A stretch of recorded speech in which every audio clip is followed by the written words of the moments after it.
ГСП онлайн. Городские новости сейчас. Суббота, 13:00. Историко-краеведческий музей.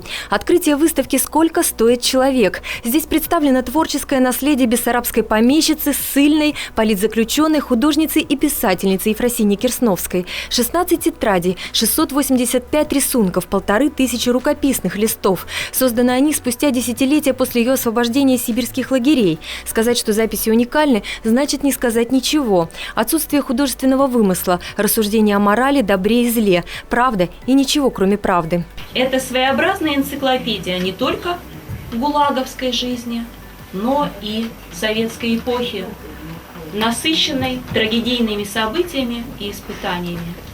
Цепь безобразных и нелепых ситуаций, как определяла этот период жизни сама автор дневников.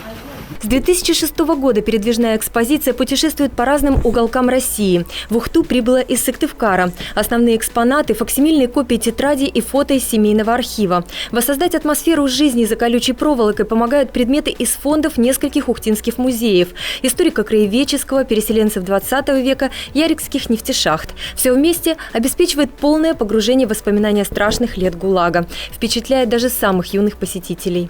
Мне понравилось, что она прожила такую жизнь и не предала своих друзей, не подписала договор о неразглашении, что она жила в таких трудных условиях, не сломалась, так сказать.